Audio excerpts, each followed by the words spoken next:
Except Jack. Yeah. All right, so we're all set. We'll call to order the Town Commission meeting for Tuesday, October 27th, 2020. If you'll join me with the Pledge of Allegiance.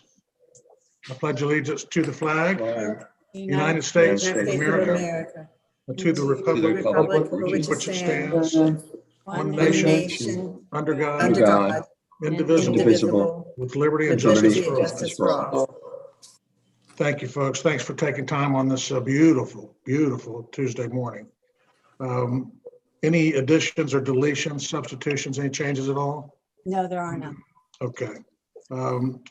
We'll skip straight to then the consent agenda. We had the minutes from the last meeting, the budget final hearing, your police and fire report, and the interlocal agreement with solid waste. Any comments, any additional discussion on those? Okay, so I'll entertain a motion for approval of the consent Make a agenda. motion to approve. So we have I'll a motion second it. and a second from Chauncey. All in favor, say the word yes. Yes. Yes. All opposed, say the word no. Okay, we'll do that in Jack's honor while he's not here. Okay. Okay, on to the regular agenda. I'll pass it over to you, Linda. Okay, and as you see, we have a really light agenda today, which is nice. Just my report, so here we go. Code enforcement is the first thing. I just want to let you know that we have two properties that a special magistrate hearing has been scheduled for the 10th of November, and that's 1575, and it's a Land's End Road encroachment, and the BB&T Bank. They have come into compliance, the bank, but because they didn't come into compliance within the time period that was given to them, they are going to the magistrate, and then there'll be a repeat offender if it happens again. So there'll be a fine that will be assessed to them with that. I have several other properties. For vegetation, I have several construction site issues with the sites themselves. There's a portalet up on South Ocean Boulevard that doesn't belong there, and I have minimum standards at 1, 2, 3, 4, 5 properties throughout town. I'm not going to give you the addresses unless you'd like them, but we have a busy code enforcement, and our construction sites continue to be a problem with parking and with the grass that's on the sites where it's not being maintained the way it should be, and the neighbors are fussing about it. So that's The specific construction sites, right? Yes, not all of them. The construction sites are 1545 Land's End Road and 1525 Land's End Road. And the portalet that's on the west side of the property is at 1000 South Ocean Boulevard. So those are the sites that we have issues with. COVID, our favorite subject. The state of emergency has been extended to November 1st, which I think I told you at the last meeting. Palm Beach County has extended their facial covering directive until November 21st. So throughout the county, there's still a mandatory mask requirement. The numbers, as you've seen, continue to increase with positive cases. And at this point, virtual meetings, this will be the last one we have. They have to stop as of November 1st. So at our November 17th meeting, which is a different date than we normally have our meeting because of the holiday, we'll be meeting in person. So you'll be here for the first time in a very, very long time. Unless the situation changes with the numbers as they increase, you just don't know what's going to happen through the state or in the county. So I just wanted to let you know, we'll see all your lovely faces. We have, everyone will be required to have a mask, and we have plexiglass separators between each of you. The number of people that will be allowed in the chambers will be limited. So we'll follow CDC requirements for that meeting. We're also going to be following those for the election, which is very soon. So the numbers of people that will be allowed in the chambers during that will be limited. Everyone will be required to wear a mask. And we expect we'll probably have a decent amount of people here for that. Right, Lise? Aren't you expecting a decent number? Yes, I am. Okay. The water plant. The consulting agreement with the third appraiser has been tweaked and it's ready to be signed. It's based on an hourly rate and it's a not to exceed $20,000 for the appraisal, and that is going to be paid 50% by Hypoluxo and 50% by the town of Manalapan, whatever that total comes to. I did receive an offer from the mayor of Hypoluxo for a purchase price of $490,000, which is the appraised value that their appraiser appraised the distribution system at. Our appraiser appraised it at just over $1 million. According to the franchise agreement that we have with them currently, there's not an opportunity to make an offer. The requirement of that agreement is we get an appraisal, they get an appraisal. If it's close and we can agree, we come up with a price. If it's not close, which we're very far apart, then a third appraiser is to be hired, and then the price is determined by the three appraisers. But Mayor Brown wanted me to make sure that I extended to you that they're making an offer, so he'd like to know if you're going to accept his offer of $490,000 before they'll sign the agreement for the third appraiser. So I'm throwing it out there for you if you'd like to accept his offer of $490,000 or continue with the third appraiser to see if it comes closer to the number that our appraiser came up with. So, Well, first and foremost, legally, we can't even have the conversation, correct, No. counsel? Keith Davis. There, I couldn't find the unmute button, sorry. You know, the agreement is very clear on how this is to be resolved. I suppose if both parties wanted to do something, you could change the agreement, but short of changing the terms of the agreement, the appraisal process is what is required. You know, I've been working with Linda on this exercise all year, I guess. Yeah. You know, in my role as counselor, I see no reason to even beyond the legality of it. The number is the bottom number based on I don't see any reason to entertain it for all those reasons. Yeah, I agree. Is there anyone that thinks otherwise, or are we all in agreement? Agreement. Agree. Okay. Yeah, I agree. Yeah. Yeah, let's just go back and tell them thank you very much, but we'll stick with the piece of paper we signed and all agreed to. Okay, I'm with you on that, and that was my position also. But he was quite insistent that I make that offer to you, so it's made. Then your offer has been made. Okay, and at next month's meeting, you'll get a budget amendment document from me. What happens is in our audit, if a department is over budget, it's written up in the audit, and we can't do that for 3 years in a row, or else we get a letter indicating that we're not operating fiscally responsible.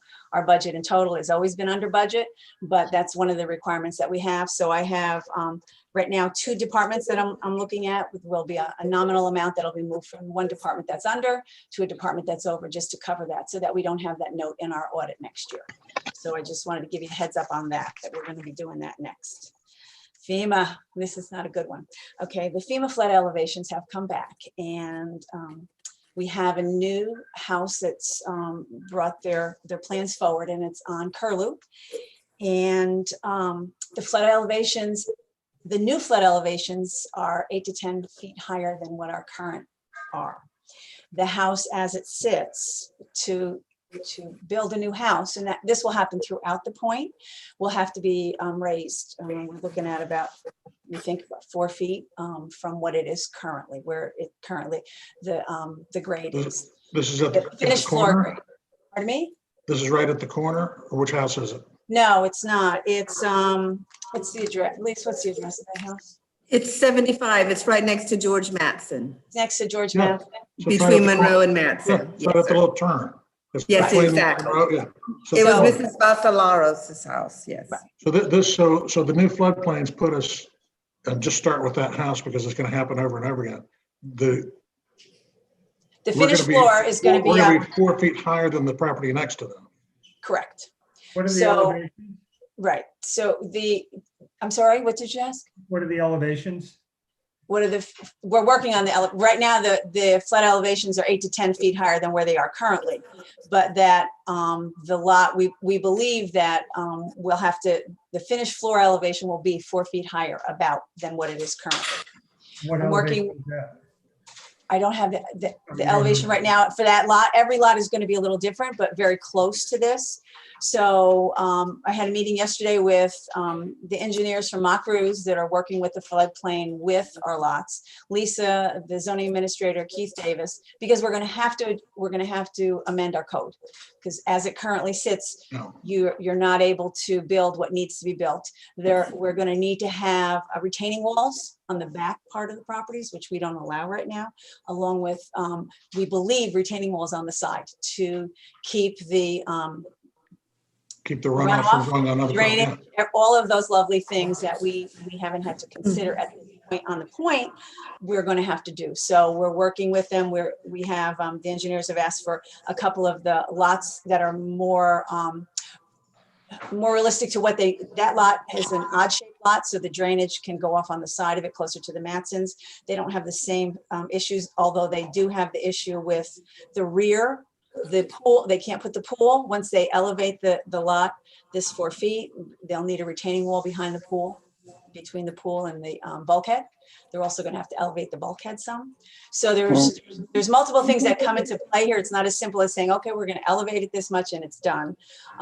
So we're reviewing what we can do so that the property owners that wanna build houses from single story to second story can still build the same height houses, not have the issues with drainage and runoff on the properties next to them, deal with fences that have to be there for pools and how that's going to be handled, how the driveways will be sloped. There's multiple things that we have to look at, because you're going to have houses up and down now. They're not going to be even 2 stories, much higher. So it's not a simple thing to just say, okay, well, we'll just do this. So we're working on it. I'm hoping that we have some drafts to you by the end of the year. That's our hope.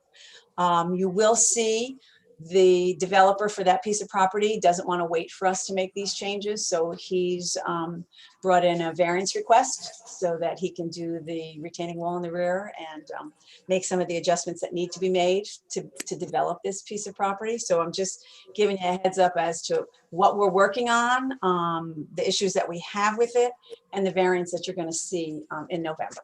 So I'll give you a little bit more. We're going to meet again, I think November, the week of the 9th, and see what we can come up with, if I have any better answers for you at that point. Right now, it's still in the development process. Okay. Does this include all the, like if somebody wants to take a house down and build something new, every single Absolutely. house has to go through this, or? Absolutely. At 50% or total demo, they'll have to come up to the current FEMA code. So If you look, I'm guessing, Linda, and tell me if I'm right, but if you look at just north of us at the Gullis house, or even Ken and Franny Ray, both of them raised the seawall probably 4 feet, probably around that amount at some point in time. I would imagine it's not going to look wholly dissimilar from what they did with approval over the last, how many, over 10 years.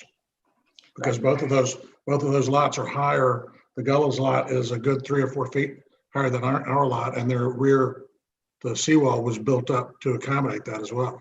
right, and the elevations have changed over the years. FEMA has done it, and this is the most recent change that they've made. And with sea level rising, the bulkheads are going to have to be raised along with the locks. So that's what we're dealing with at this particular moment, which will be it'll be a challenge to deal with, but I believe it's something that, we'll deal with.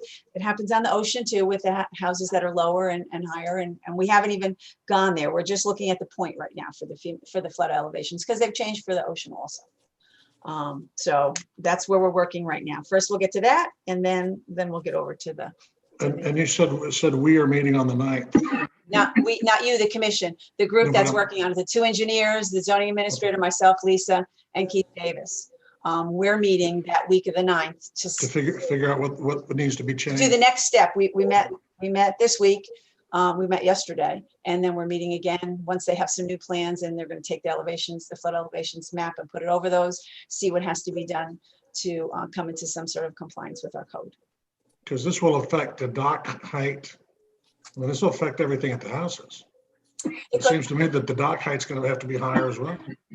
I would expect they're going to be higher. Some people may not want them to be as high, have to step down to their dock. I don't know. It'll depend on that. But that was one of the things that we talked about yesterday was the dock height, the maximum height of the bulkhead. How are we going to put a maximum on it? Or are we just going to, and same with the retaining walls. So the retaining wall is going to be 30 inches. They're going to be a little bit higher than that. How we'll deal with those. So these are all the items that we talked about yesterday to see how we can make this work and look good in the town and not really impede the neighbors. So that's our hope. Hope we can do it. All right, so that's my FEMA update. The PBA, I have an update for that. The attorney Peterson and the PBA attorney have struck it alternately through the roster, which means they go through, one says yes, one says no, one says no, one says yes, till they come to the final person. And the gentleman's name is Joseph Snyder. And so he'll be the special magistrate. They're working with him for his availability. They're going to have a Zoom meeting when they do that magistrate hearing. I don't have a date yet, so they haven't been able to coordinate one between the attorneys and the magistrate. All right, FEMA again. I've been working with them on reimbursements for 2 hurricanes ago. I believe we finalized those. I've also had some issues with them with my COVID reimbursement. They denied several of the reimbursements, and I've appealed it. And the state of Florida's representative for FEMA has moved that forward to the government with a request for an approval based on the documentation that I've sent to them. So I'll keep you posted on if I get the nod to get my total approval for my COVID costs, or if the feds say no to it. Linda, what was the basis for denial? It was based on my hazard pay policy. I didn't have a hazard pay policy because we'd never had such for a pandemic. When I implemented the policy, it was the beginning of April, and the COVID was declared a couple of weeks before that. So they felt that I should have had the policy in place prior to. So they denied my hazard pay. And I did a whole big long appeal to them as to why I felt it should be and how my police officers were in a hazardous position and should receive some sort of remuneration for it. I had a letter from the sheriff that was requesting it for all of their officers too. So it's just a matter of dates. I would never have thought to have a hazard pay for COVID because we've never had anything like that in all the years I've been here. So it's basically the date of my policy. So did they have a policy in place for approval or denial of a pandemic? No. At that same time that they're denying us for not having the policy? No. Okay. No. And I know that most of the municipalities. That's sort of that's an odd and interesting little point in fact, isn't it? It is. And I know that most of the municipalities, because we all worked together as soon as we realized that we needed some sort of a policy, that the municipalities all developed a pandemic policy. I think there was only one municipality that had it, one of the larger ones, but all the rest of us didn't have a policy in place and worked together on language for it and what we felt we could include. Everybody did a different amount of what they were giving. A lot did overtime. I had a flat amount that was given. I know Ocean Ridge did a flat amount also. So we'll see what I would hope that because most of the municipalities developed it after the pandemic got here, that they'll allow it. That's my hope. Because I mean, if we're going to have to start anticipating everything that could possibly happen and have a policy in place for things that don't exist, that's going to be an interesting workshop. We should start working on gravity and things like that. What if gravity fails us? Do we have a policy in place for that? I hear you. Okay. I felt the same way when they denied it. I thought, oh my gosh. Yeah, we're working on the zombie apocalypse. Do we have an asteroid policy? So if that's the case, that's what we'll spend all our time on is developing policies for 4 years. Yeah. The last thing is we're going to have the reading for the record this week. We're keeping it very limited to the number of children that we can have because of COVID, and we're going to follow all the CDC requirements for distancing and masking. Lisa had a good idea. She's got these mats that we're going to place out and put each group that comes as a family together so they stay together. So we're doing that this Thursday. And Fantastic. they're not planning any other events at the library. We're hoping that beginning of next year we'll be able to have an opening season party and move forward with a couple lectures. So that's what I have for you today. November 4th. Pardon me? You can book it after November 4th. Yes. So we'll see what we're going to do with that.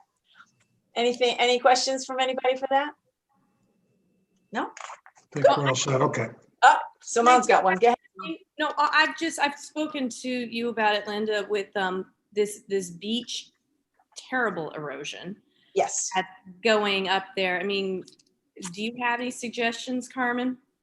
You guys patrol it. So, I mean, it's gotten narrower and narrow even for you guys to, even by the O. I was over at the O this past weekend. And by the way, they're doing some nice business. They're pretty busy. They are. I spoke with the manager about it, Tim Nardi, and he said that they've done, they actually they broke even last month, which for them has been a wonderful thing because each month since they've been open, they haven't. So they're really happy. They're averaging only 30% occupancy, but they've been busier on the weekends. The holidays that have fallen have been really good for them.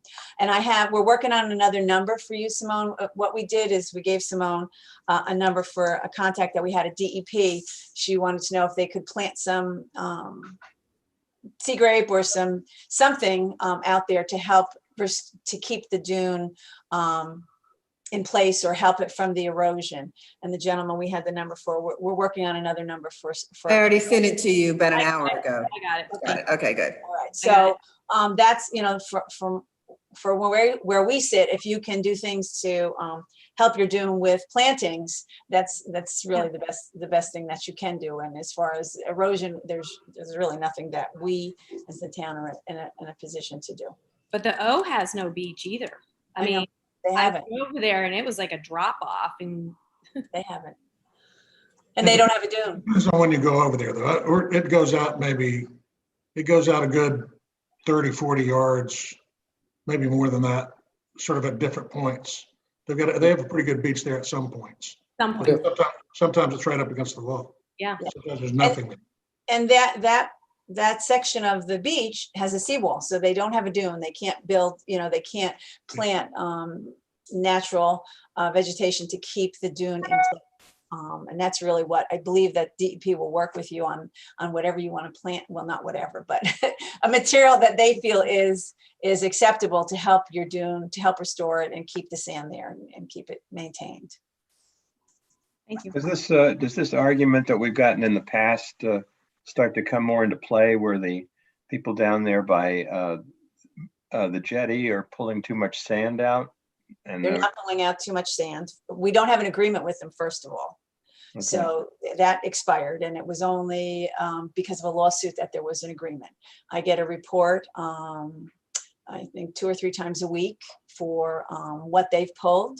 At this point, the pit is exactly where it needs to be. It hasn't extended into Manalapan's property. It's just on the county's property. Mhm. And they're allowed to pull the sand. It's not, the sand being pulled there is the sand that has come down from. It's not what's impacting the O or the Right. property to the north, because the sand travels from the north to the south and it builds up at the inlet. So if it was impacting, the only ones that it would impact are the southernmost properties. It doesn't have anything to do with the erosion that's north of it. Right, the lateral drift is coming from the north, Mhm. and that's what's happening. So, and the inlet is producing a lateral drift south of us, so. And the dune continues to grow and to recede, over the years. We did Henry Lawfer hired an engineer, and it hasn't changed that much. Mhm. So it just, changes every season. That's what happens. I'm not sure what the cause is, but. We need Well- some more sand from Palm Beach as well. I was just gonna say that. Palm Beach is going to put more sand in, and as Right. they do, we benefit by it. That was why we fought the groins that were going to Groins, be put yeah. in just to the north of us, because we Right. looked at the negative impact that it would have on the town and the beaches here, because we wouldn't get the sand that we normally get. It just naturally flows to the south. If we put the groins in, along we'd have a lot bigger beach. I don't think the people to the south will be too happy. No. No. So, okay. Anything else? If not, that's it for me. Okay. Linda. Did we have any public comments about anything at all? Any No, letters, anything to you, Lisa? no, none whatsoever. Anybody else have any other business then, or? One question, Linda. The house on A1A that we talked about last meeting, across from the Monroes, any? They're working on it. They're working on it. Actually, yesterday when I drove by, I saw that they were putting palm trees on the west side. So they're doing some of the landscaping on the west side of the property. They've been actively working, as they were told that they had to if they wanted to continue with the building permit that you had. So yes, they are working on it. Good. And you should start to see some landscaping on the west side. Okay, And our next update from them comes in the January meeting, correct? correct. It does. Okay. Okay. All right, anything else, folks? Very good. Linda, Lisa, thank you for setting everything up as always, and thanks everybody for taking a few minutes to run our town. There you Appreciate go. it very much. All right, Thank have a you. great, we are Happy adjourned. Halloween, everybody. Happy Happy Halloween. Halloween.